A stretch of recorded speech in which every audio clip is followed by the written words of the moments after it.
Ekonomi Indonesia lagi lesu di 2025. Banyak yang tanya, apa sih dampaknya ke investasi kita? Yuk kita bahas bareng.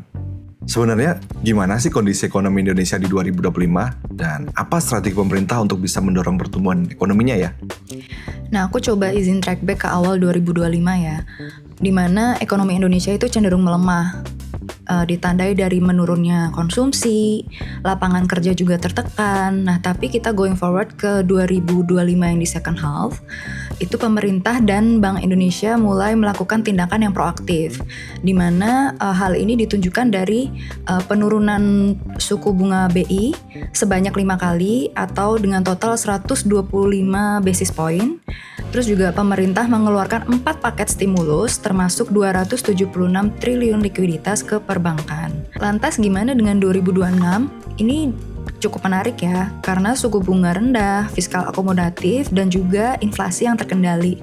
Artinya, iklim pasar finansial bakal lebih kondusif. Apa dampaknya pemangkasan suku bunga acuan terhadap instrumen investasi? Dampaknya bisa dibilang cukup besar ya. Yang pertama dimulai dari imbal hasil obligasi yang turun yang menyebabkan harga obligasi naik. Imbal hasil obligasi Indonesia per 10 tahun yang awalnya dari 7,01% menjadi 6,18%.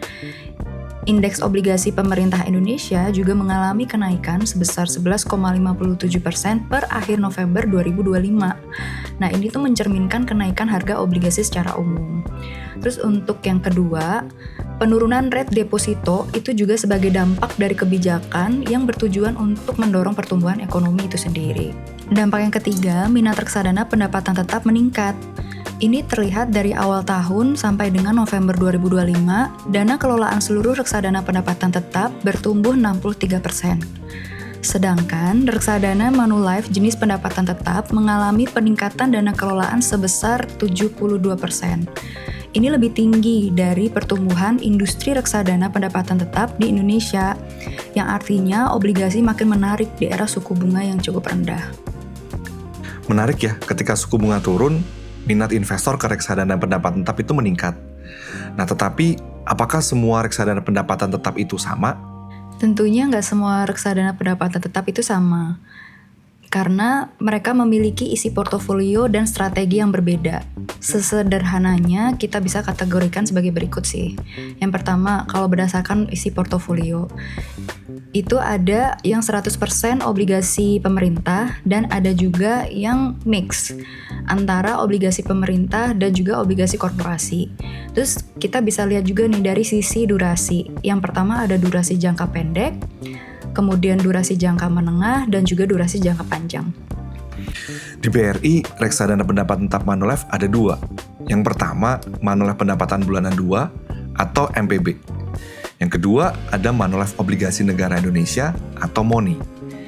Nah, sebenarnya apa sih bedanya MPB dan MONI? Kalau untuk MPB sendiri, itu durasinya cukup pendek, dimulai dari 2 sampai dengan 4 tahun yang dimana itu lebih stabil, ada arus kas bulanan atau biasa dibilang PHI, pembagian hasil investasi. Cocok buat yang mau mendapatkan pendapatan rutin setiap bulan.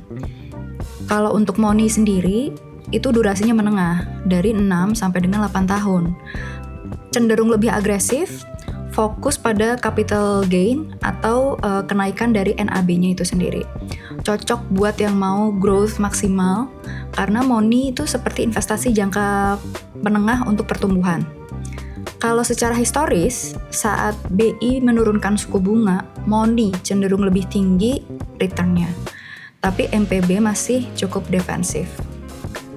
Jadi kalau suku bunga acuan BI turun, MONI akan lebih agresif ya returnnya. Sedangkan kalau MPB 2 akan lebih defensif. Nah, kalau 2026, kira-kira masih menarik nggak ya investasi di obligasi? Tentunya sih masih cukup menarik ya, karena suku bunga diperkirakan tetap rendah, inflasi terjaga, yang secara historis kita bisa lihat kondisi seperti ini tuh bikin pasar obligasi tetap positif. Jadi ada 3 poin penting antara MPB dan MONI. Yang pertama, mereka ini sama-sama 100% obligasi pemerintah. Dan yang kedua, 2 strategi dengan durasi yang berbeda. Dimana untuk MPB sendiri dengan durasi pendek, dan MONI untuk durasi jangka menengah. menyesuaikan profil risiko yang berbeda juga. Dan yang ketiga, untuk yang membutuhkan arus kas rutin bulanan, MPB bisa jadi pilihan. Sedangkan untuk yang fokus pada kenaikan nilai investasinya, Money dapat menjadi pilihan yang lebih baik. Jadi, pilih sesuai kebutuhan. MPB untuk cash flow, dan Money untuk growth.